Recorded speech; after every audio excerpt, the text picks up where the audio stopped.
आदाब जी सलाम डिजिटल देख रहे हैं आप, आपके साथ मैं हूं मुमताज खान। ब्रिटेन की मलका एलिजाबेथ सेकंड के इंतकाल के बाद उनके बेटे Prince Charles third United kingdom के नए बादशाह बनाए गए। हाल ही में जब चार्ल्स टीवी और इंटरनेट पर नजर आए तो लोगों का जहन उनकी उंगलियों की जानिब गया, जो काफी सूजी और सुर्ख लाल थी।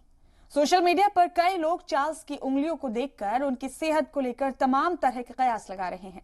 यानी सोशल मीडिया पर चार्ल्स के बीमार होने की खबरें जबरदस्त तरीके से वायरल हो गई हैं, जिसके बाद बहस का यह मुद्दा बन गया है कि क्या ब्रिटेन के नए राजा वाकई बीमार हैं। इस बीच चेस्टर यूनिवर्सिटी के सीनियर लेक्चरर डॉक्टर गैरेथ नी ने माहिरीन से सलाह मांगी है कि चार्ल्स की सूजी हुई उंगलियां क्या वास्तव में उनकी खराब सेहत को बयां कर रही हैं।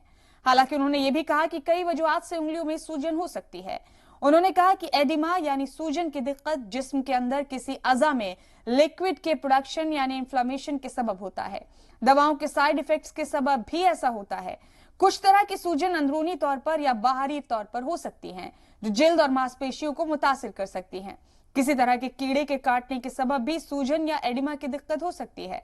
डॉक्टर गैरेथ नी ने मजीद कहा कि आमतौर पर यह पैरों और एड़ियों में होता है, लेकिन उंगलियों में भी यह हालत देखने को मिल सकती है जो अज़ा की सूजन की वजह बनती है। उन्होंने कहा कि एडिमा एक मामूली सी परेशानी है और ज्यादातर 65 साल से ज्यादा उम्र के लोगों को मुतासिर करती है। डॉक्टर नी ने मजीद कहा कि दूसरी वजह इसकी अर्थराइटिस हो सकती है। उन्होंने कहा कि 60 साल से ज्यादा उम्र के लोगों में अर्थराइटिस बेहद नॉर्मल होता है। इसमें उंगलियां आमतौर पर सख्त हो जाती हैं और सूजन और दर्द जैसी शिकायत बनी रहती हैं।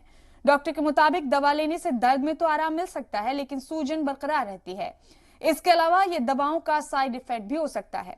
डॉक्टर गैरेथ नी ने अटकलों को खारिज करते हुए कहा कि सूजी हुई उंगलियों के बावजूद किंग किसी तशवीशनाक बीमारी से पूरी तरह महफूज है।